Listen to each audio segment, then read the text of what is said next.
আজকে আপনি দেখেছেন বলতে গেলে যে বিএনপি যে ডিসেম্বরে নির্বাচন চায়, গণ অধিকার ব্যতীত কোন রাজনৈতিক দল বিএনপির সাথে এভাবে শক্তভাবে ডিসেম্বরে নির্বাচনের পক্ষে জোরালো জনমত দেয়নি। প্রতিনিয়তই আমাকে নিয়ে বাজে কমেন্টস করে বাজে পোস্ট দেয়, এইগুলো আমরা আমল দিই না। কারণ এলাকার সিসকে নেতা ছোকরা ফোকরা কি বললো এইগুলো নিয়ে তো আমাদের মাথা ঘামানোর সময় নেই। আমরা দেশ জাতি বিশ্বকে নিয়ে ভাবি। আমি তো এই চর অঞ্চল থেকে নেতা হই নাই, আমি কোন রাজনৈতিক দলের পাঁচেটে নেতা হই নাই, কারো গোলামি করে নেতা হই নাই। আন্দোলন সংগ্রামের মধ্যে দিয়ে আমরা বেড়ে উঠেছি। সেই এলাকার ঘটনাকে কেন্দ্র করে সারা উপজেলায় গলাচিপায় এমনকি 10 মিনিটে এই যে অফিস ভাঙচুর করা হলো, ব্যানার ফেস্টুন ছিঁড়ে ফেলো, নেতা কর্মীদের আহত করা হলো, এখনো রামদাও নিয়ে বিভিন্ন জায়গায় দৌড়াচ্ছে। গতকালকে আমি যখন ভোর রাত এখানে এসেছি, সকালবেলা এখান থেকে যাওয়ার পথে আমাদের বেশ কয়েকজন নেতা কর্মীকে যে শহীদুল মোল্লা, বিএনপির সম্ভবত সাংগঠনিক সম্পাদক নাকি, তিনি আপনার এইখানে আপনার চৌরাস্তা থেকে মেরেছেন। ছাত্রদলের ছেলে সভাপতি দুর্জয় নাম, মাদক নিয়ে পথে নেশাগ্রস্ত ছেলে পেলে। আমি বিএনপির নেতৃবৃন্দকে বলবো আপনারা এই ঘটনাটা নিরপেক্ষ তদন্ত করুন এবং এই কমিটিতে বা এই যে হামলা মামলা যারা করেছে এর মধ্যে কতজন মাদকাসক্ত আপনারাই পরীক্ষা করে দেখুন। তো এই সমস্ত ছেলেদেরকে দিয়ে আপনারা এই আমাদের লোকজনকে হামলা করেছে এবং আপনারা এই এলাকার সন্তান সাংবাদিক হিসেবে আপনারা দেখবেন যে সোশ্যাল মিডিয়াতে প্রতিনিয়তই আমাকে নিয়ে বাজে কমেন্টস করে বাজে পোস্ট দেয়, এইগুলো আমরা আমল দিই না। কারণ এলাকার সিসকে নেতা ছোকরা ফোকরা কি বললো এইগুলো নিয়ে তো আমাদের মাথা ঘামানোর সময় নেই। আমরা দেশ জাতি বিশ্বকে নিয়ে ভাবি। আজকে আপনি দেখেছেন বলতে গেলে যে বিএনপি যে ডিসেম্বরে নির্বাচন চায়, গণ অধিকার ব্যতীত কোন রাজনৈতিক দল বিএনপির সাথে এভাবে শক্তভাবে ডিসেম্বরে নির্বাচনের পক্ষে জোরালো জনমত দেয়নি। বিএনপির নেতাদের চরিত্র হনন করা হচ্ছে, যে আপনার সালাউদ্দিন সাহেব থেকে মির্জা ফখরুল, রুমিন ফারহানা, যে ভারতের দালাল এইটা সেটা, সেখানে গণ অধিকার পরিষদের নেতৃবৃন্দ সভাপতি হয়ে আমরা সেটার প্রতিবাদ করি। কারণ আমরা মনে করি যে রাজনীতিতে একটা সৌন্দর্য শিষ্টাচার থাকা দরকার।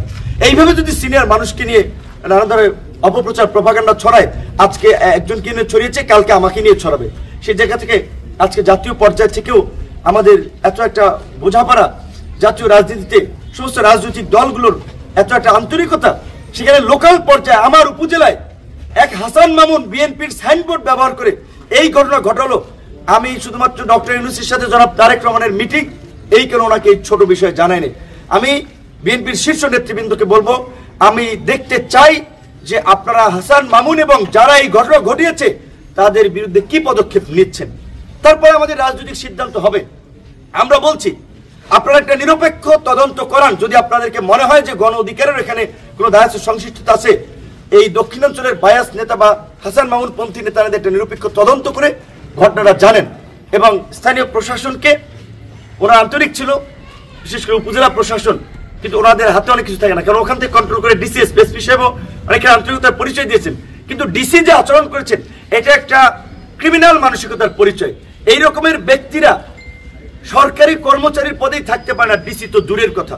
অবশ্যই আমরা আহ্বান জানাবো সরকারের প্রতি, এই জনপ্রশাসন সংক্রান্ত কমিটির কাছে, এই ডিসি সহ এইরকম মানসিকতার যারা ডিসি রয়েছে তাদেরকে অপসারণের জন্য পদক্ষেপ নেওয়া হয়। আমি সর্বশেষ এই কথাটি বলতে চাই, আমি লজ্জিত, আমি দুঃখিত যে আজকে এরকম একটি ঘটনা আমার উপস্থিতিতে ঘটলো, কিন্তু আমার কখনোই এটা প্রত্যাশিত ছিল না। আমি তো এই চর অঞ্চল থেকে নেতা হই নাই, আমি কোনো রাজনৈতিক দলের পাঁচেটে নেতা হই নাই, কারো গোলামি করে নেতা হই নাই। আন্দোলন সংগ্রামের মধ্যে দিয়ে আমরা বেড়ে উঠেছি, প্রতিকূল সময় রাজপথে লড়াই সংগ্রাম করে নিজেদেরকে তৈরি করেছি, কোনো দলে যাই নাই, দল তৈরি করেছি। ঢাকা বিশ্ববিদ্যালয়ে 28 বছর পরে ডাকসুর বিপি নির্বাচিত হয়েছি, একটা দলের প্রধান হয়েছি। আমরা তো আঞ্চলিক নেতা না, ইউনিয়ন উপজেলার নেতা না, কোনো দলের সদস্য না। তো আমাদের সাথে এই ধরনের আচরণ করা হলো, এলাকাবাসী এই গলাচিপা 10 মিনিট মানুষের কাছে আমরা এর বিচার দিলাম। আপনারা এর একটা বিচার করবেন, বিহিত করবেন যখন আপনাদের সুযোগ আসবে। এই 5ই আগস্টের পরে গণ অধিকার পরিষদের কোনো নেতা কর্মী কোনো মানুষের মাথায় বাড়ি দেয় নাই, কারো কাছ থেকে 5 টাকা চান্দা আনে নাই, কারো ঘর দখল করতে যায় নাই, কারো বাড়ি দখল করতে যায় নাই, বরঞ্চ যেই বক্তব্যকে কেন্দ্র করে তারা একটি মিথ্যা অপপ্রচার এবং প্রোপাগান্ডা ছড়িয়েছিল। আপনারা জানেন, আপনারা খোঁজ দেন, চরবিশ্বাস ইউনিয়নের বাজারের যে আপনার বাজার, সেটা যে চান্দিনা ভিটি, সেটা শতাংশে সরকারি রাজস্ব হচ্ছে প্রতি বছরের জন্য 260 টাকা। হয়তো ওখানে 4-5 বছরে সেটা বকেয়া পড়েছে, সেইটা আর আপনার তাহলে হাফ শতাংশে আসবে 130 টাকা। সেইখানে ইউনিয়ন বিএনপির সভাপতিকে ব্যবহার করে বা হাসান মামুনের নির্দেশে চান্দা তোলা হচ্ছে। এইখানে আপনার এই 35,000 30 থেকে 35,000 টাকা ব্যবসায়ীদের কাছে বলা হয়েছে যে তারা ডিসিআর কেটে দেবে, কারণ ডিসি হাসান মামুনের লোক, ইউনিয়ন সভাপতি বাকির বিশ্বাসের লোক, এই বাকির বিশ্বাস হাসান মামুন ডিসি, তারা এটা করবে। এর পাশের বাজার হচ্ছে বটতলা থেকে 30,000 টাকা করে নিয়েছে। আপনার খোঁজ দেন 30,000 টাকা কেন নিয়েছে এই বাজারের এই চান্দিনা বিটিগুলো থেকে, যে 130 টাকা করে হাফ ডেসিমালে নেবে, সেখানে 35,000 টাকা করে নিচ্ছে।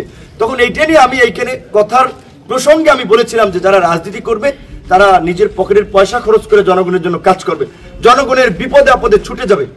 এই কথাকে কেন্দ্র করে তারা বলেছে যে আমি বিএনপি নেতাদের নিয়ে বক্তব্য দিয়েছি, কুরুচিপূর্ণ বক্তব্য দিয়েছি। আরেকটি কথা বলেছিলাম, গলাচিপার মাইট ভাঙ্গা থেকে বদনাতলি পর্যন্ত আপনারা যারা চলাচল করেন আপনারা জানেন সড়কের কি বেহাল দশা।